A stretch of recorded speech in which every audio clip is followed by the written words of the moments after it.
আফসোস আফসোস হয় আমার, মানে আফসোসটা মানে অনেক বড় আফসোস, এর থেকে বড় কোনো আফসোস আমার জীবনে নাই।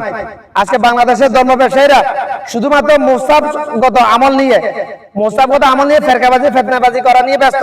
ধর্ম ব্যবসায়ীরা, আলেম নামের জাহেল গুলা, মানব সুরতে বাতিনি শয়তান গুলা, কিন্তু ফরজ ওয়াজিব নিয়ে তাদের কোনো মাথা কামানি নাই, নামাজ দিয়ে তাদের কোনো মাথা কামানি নাই, যাকাত দিয়ে তাদের কোনো মাথা কামানি নাই।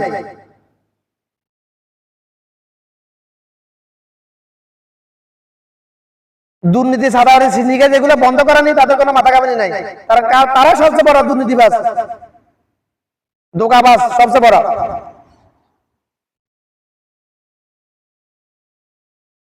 বাংলাদেশের দিন কায়েম ততদিন হবে না যতদিন ধর্ম ব্যবসা বন্ধ হবে না। আজ থেকে 25 বছর আগে ধর্ম ব্যবসা ছিল না। আল্লামা জালাল হোসেন সাইদি যখন বয়ান করতেন কোরআন তাফসীরে কোরআন, তখন ধর্ম ব্যবসায়ী ছিল না। উনি ধর্ম ব্যবসায়ী ছিলেন না, এই জন্য ওনার উসুরে আল্লাহ পাক লক্ষ লক্ষ আদম সন্তানকে হেদায়েত দান করেছে। হাজার না, লক্ষের অধিক।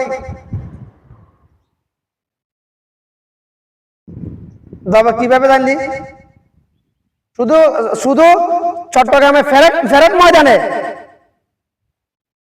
ময়দানে ওনার হাত ধরে ওনার উসুলে ওনার হাত ধরে বায়াত গ্রহণ করেছে, ইসলাম গ্রহণ করেছে কত হাজার লোক, হিসাব আছে তাই কারো নাই। আরগুলা বাদ দিলাম। আওয়ামী লীগের সবচেয়ে বড় অপরাধ এটাই, ক্ষমার অযোগ্য অপরাধ এটাই, আর আমার প্রাণপ্রিয় আল্লামা দেলাওয়ার হোসেন সাইদিকে হত্যা করা। জাবাজিনে হত্যাই করেছে ওকে। উনি তো খুশি, ওনার সারা জীবন তামান্না ছিল শহীদের মত, উনি শহীদ হয়ে গেছে, উনি তো চলে গেছে জান্নাতে।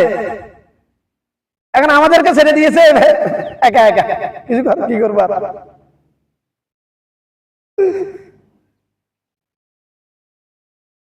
যার জীবনে এমন কোন ওয়াজ নাই যেটা আমি শুনি নাই, আমার জানা নাই এরকম ওয়াজ আছে কিনা।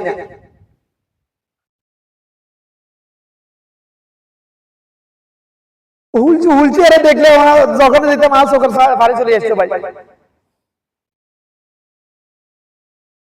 আওয়ামী লীগ ধ্বংসের একটা কারণ এটাই, শুধু অন্য কোনো কারণ নাই। আওয়ামী লীগকে বিতাড়িত হবার লাথি মেরে ইন্ডিয়াতে ফালানোর আওয়ামী লীগকে আল্লাহ ভাগ একমাত্র কারণ এটাই, অন্য কোনো কারণ নাই। কারণ আল্লামা সাইদি ব্যতীত যেগুলা জেলে ঢুকেছে আওয়ামী লীগ, সবগুলা ধর্ম ব্যবসায়ী, সবগুলা জাহেল বাতিনি শয়তান। প্রমাণ তোমাদের সামনে তো, গত 10-11 মাস ধরে কি করতেছে দেখতেছো, এগুলা জেল থেকে বের হওয়ার পরে কি করতেছে দেখতেছো, কি বলতেছে। কোরআনকে উল্টে দিতেছে, হারাম জানোয়ারের বাচ্চাগুলা কোরআনকে উল্টে দিতেছে ভাই, হাদিস সহি হাদিসকে উল্টে দিতেছে ডাইরেক্ট, দেখতেছো তো এগুলা সব ধর্ম ব্যবসায়ী। তো আওয়ামী লীগ মনের অজান্তে চাইছিল বাংলাদেশ থেকে ধর্ম ব্যবসা নির্মূল করার জন্য। শুধুমাত্র একটা অপরাধ ক্ষমার অযোগ্য, এটা ক্ষমা করবে না কখনো আমার আল্লাহ, কারণ বান্দার হক আল্লাহ কখনো ক্ষমা করবে না। আল্লামা দেলাওয়ার হোসেন সাইদির উপর যে জুলুম করা হয়েছে এটা ওনার হক, এই জন্য আল্লাহ ক্ষমা করবে না। আওয়ামী লীগ মানে শুধু শেখ হাসিনা নয়, আমার ধারণা শেখ হাসিনা ব্যক্তিগত ক্ষোভ থেকে আল্লামা দেলাওয়ার হোসেন সাইদিকে যাবজ্জীবন কারাদণ্ড দেয় নাই। ওটা গান্ডু মদি বাংলাদেশের মুনাফিক কাফের গুলাকে হাত করে ওটা করাইছে, বাংলাদেশকে হিন্দু শাসিত করার জন্য, বাংলাদেশ থেকে ইসলাম নির্মূল করার জন্য। হিন্দু শাসিত করে তো ফেলেছে গান্ডু মোদির চক্রান্তে। বাংলাদেশের মুনাফিক কাফের নাস্তিক কাফের গুলা করে ফেলেছিল বাংলাদেশের হিন্দু শাসিত। প্রত্যেকটা সেক্টরে ইসলামিক ফাউন্ডেশন বানালেছে হিন্দু আর জানোয়ারের বাচ্চা। প্রতিটা সেক্টরে প্রত্যেকটা সেক্টরে মাথাগুলো বসাই দিছে হিন্দু কাফের মুনাফিক, কিছু কাফের কিছু মুনাফিক। কোথায় গেছে ওই মুনাফিকের বাচ্চা, ওই বাতিনি জাহেরি শয়তান, এদের নাম তো ভুলে গেছি, দাঁড়িয়ে ছিল নিমকি দাঁড়িয়ে, এদের নাম ভুলে গেছি আমি। কোথায় ওই জানোয়ার এখন? ওদের একটা প্রকাশ্য মানুষরূপী শয়তান হেতে, যাতে বলছিল শেখ হাসিনা জান্নাতি, ওই হাতের কথা বলেছি, নাম মনে নাই, নাম নিতে চাই না আমি, হারামির বাচ্চা। আওয়ামী লীগের একটা অপরাধ দেখতেছি আমি শুধুমাত্র। আজ থেকে 1 বছর আগে আমি আওয়ামী লীগকে গালি দিছি, আল্লাহর কসম করে বলতেছি। আল্লাহ, আমি আমার এলএমের ঘাটতি ছিল, আমার এলএমের ঘাটতি ছিল। আজকে আমি আজকে আমার এলএম পূর্ণতা করেছে আল্লাহ পাক। আজকে আমাকে আল্লাহ এলএম পূর্ণতা করেছে, এই জন্য আমি বুঝতে পারতেছি আওয়ামী লীগ ইসলাম ধর্মদ্রোহী ছিল না, শেখ হাসিনা ইসলাম ধর্মদ্রোহী ছিল না। শেখ হাসিনা ছিল ধর্ম ব্যবসায়ীদের বিরুদ্ধে, বিজাদের বিরুদ্ধে ছিল শেখ হাসিনা।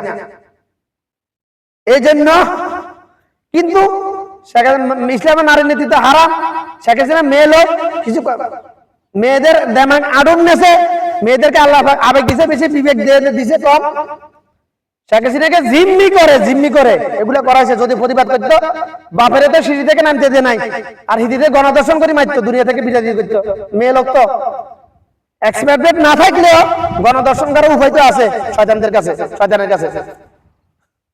এদের এক্সপার্ট না, ঠিক আছে, তেল শুকিয়ে গেছে, ঠিক আছে, কিন্তু শয়তানের কাছে রাস্তা আছে তো গণদর্শন করার।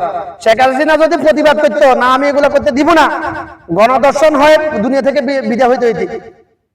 কথাটা নেগেটিভ মনে হলে কিছু করার নাই, এটাই সত্য। কারণ পৃথিবীর ইতিহাস আমি যতটুকু জানি তোরা জানিস না। আর আল্লাহ আমাকে জানাইছে, বুঝাইছে শয়তানের যত রকমের সাইল আছে, প্রত্যেকটা সাইল শয়তানের, জিন শয়তানের প্রত্যেকটা সাইল আল্লাহ আমাকে জানাইছে, বুঝাইছে।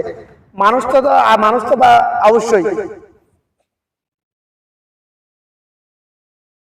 তো এই জন্য বলতেছি, বাংলাদেশের দিন কায়েম ততদিন হবে না যতদিন সাধারণ মানুষ আলেম হবে না। দিন কায়েম যতদিন হবে না, ইসলামিক দল জামাত ক্ষমতা আসবে এত সস্তা, এত সস্তা। যে দেশে 99% মুনাফিক, ওই দেশে জামাত ক্ষমতা আসবে, এটা ঘুমিয়ে সিংহাসন দেখাটা সমান ভাই, ঘুমিয়ে সিংহাসন দেখাটা সমান। আর মুনাফিক আদম সন্তানের মধ্যে 97% মুনাফিক, আমি বলতেছি আরো কম, কিন্তু মুনাফিক জামায় মুসলমানের মধ্যে, তার মানে জামাতের মধ্যে মুনাফিকের অভাব নাই। তবে জামাতের মধ্যে কাফের আছে, নাস্তিক নাই। বিএনপি আওয়ামী লীগের মধ্যে কাফের তো থাকবেই, কাফের আছে, নাস্তিকও আছে অ্যাভেলেবেল, মুনাফিক তো থাকবেই। পুরো পৃথিবীতে মুনাফিক। আরব দেশে এরা আল্লাহর কসমকে মিথ্যা কথা বলে, আল্লাহর কসমকে মিথ্যা কথা বলে, হাতে কোরআন নিয়ে মিথ্যা কথা বলে। যারা কোরআনে মুড়ি তারা বলতেছে যখন তাদেরকে হাদিস শুনাই আমি, তখন তারা বলে মানতেছে না, তো কি করবি? যখন তাদেরকে বলি আমি, কিরে মিথ্যা কথা বলে হারাম না, তোর দেশে মানুষ হারাম নাই? হারাম। তাহলে মিথ্যা কথা কেন বলে? তুই কি বলবি ভাই? হাতে কোরআন নিয়ে মিথ্যা কথা বলতেছে, কোড়ে হাতে কোরআন নিয়ে বলতেছে যা বলিব মিথ্যা বলিব, মানে সত্য বলিব মিথ্যা। অথচ এদের অন্তর থেকে বলতেছে যা বলিব মিথ্যা বলিয়ে সত্য কখনো বলিব না জীবন থাকবে। হাতে কোরআন নিয়ে বলতেছে, শুধু বাংলাদেশে নয়, এখানে আরো বেশি। কথায় আল্লাহর কসমকে মিথ্যা কথা বলতেছে, কথায় আল্লাহ কসম। আমরা বাঙালি জাতি তো মিথ্যা কথা বলে, কিন্তু যদি কয় কসমকে মিথ্যা কথা কয়, এত হয়ে যায়। তবে যে কোনো মুরাবিকে চূড়ান্ত পর্যায়ে হেরা কসম খাই মিথ্যা কথা বলে, কোরআন শপথ করিয়ে মিথ্যা কথা বলে, বাংলাদেশে আছে, সবাই না আবার।